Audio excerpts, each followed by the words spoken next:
Hello there. Members of the all-party Brexit Select Committee have voted narrowly to propose that the government approaches the EU for an extension to the negotiating period.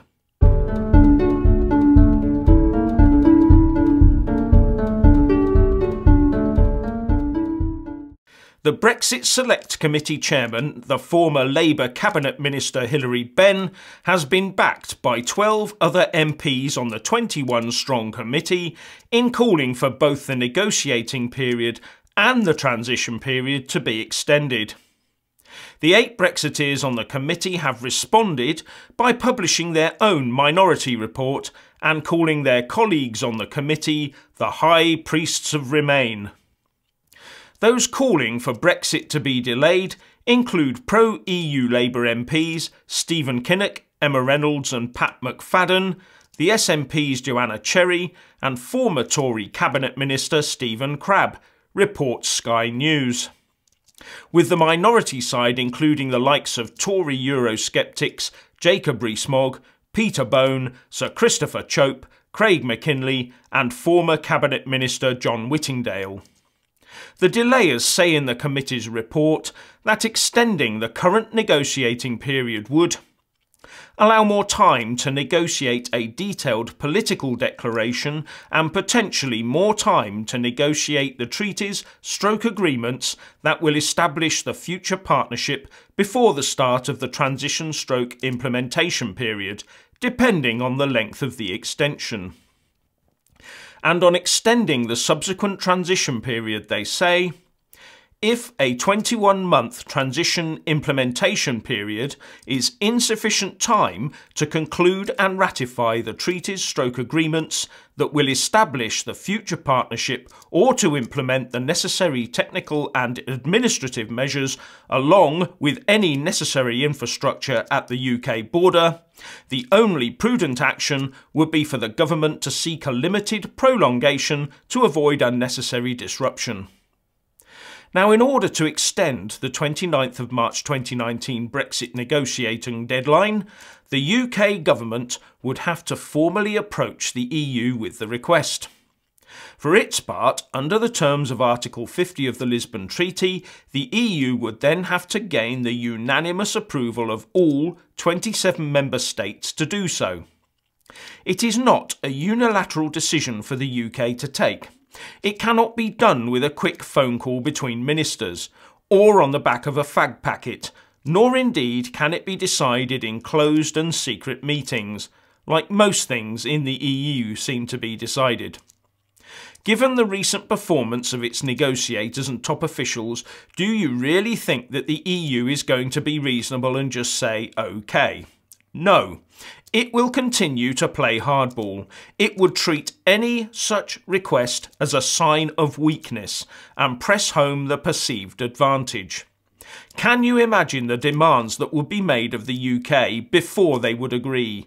With EU member states queuing up at our door with a list of goodies they each want for their yes vote.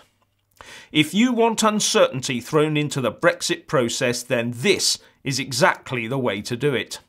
And most die-hard Remainers are fully aware of this, and that's why they keep pushing it. They know their actions may wreck the country for a few years, but as far as they are concerned, that is a price they are willing for you, the ordinary UK citizens, to pay as long as we end up staying in the EU, at any cost to you. So I'm with Tory MP Jacob Rees-Mogg when he says of the report, it's a prospectus for the vassal state. It would keep us in the customs union and single market, which is an attempt to keep us in the EU by sleight of hand. It appears to have been written in the slough of despond, despairing and defeatist. And now on to Russia. The 3 UKIP MEPs who were due to travel to Russia as part of a long-standing European parliamentary delegation to scrutinise today's Russian presidential election have withdrawn from the process. After making the decision on Thursday, the party's interim leader Gerard Batten MEP said, "The MEPs in question were completely in agreement with my decision. It would be entirely wrong for any UK political party's MEPs to take part, and I hope that they follow the UKIP example. Already the Washington Post is reporting, independent election observers and activists have alleged numerous incidents of ballot stuffing and other irregularities in Sunday's vote, which President Vladimir Putin is certain to win. And it goes on to report that the Russian Election Commission is claiming that it is reacting immediately to all allegations of election irregularities. And also reports that the Russian opposition leader Alexei Navalny, who has also been banned from taking part in the elections, has used YouTube to tell the Russian people that he has boycotted the elections and is advising others to follow suit. Navalny has also criticised the 7 other contenders for Putin's crown on his blog for failing to denounce the ballot stuffing and said that such candidates aren't worthy of your vote. I wonder how large Putin's majority will be this time.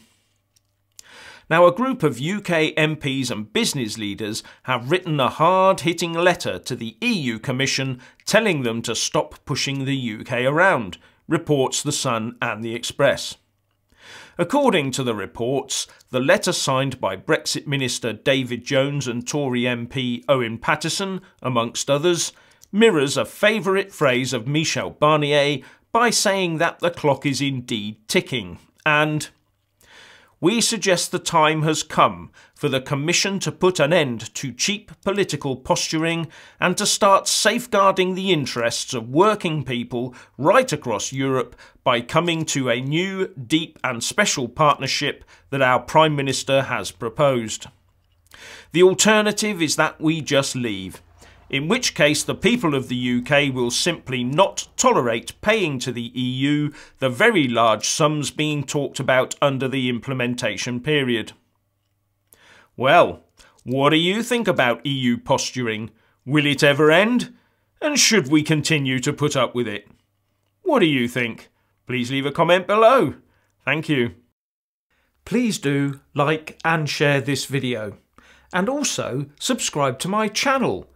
And when subscribing, please do remember to press on the little bell next to the subscribe button. That way you'll get an alert every single time I put up a new video. Thank you very much for watching.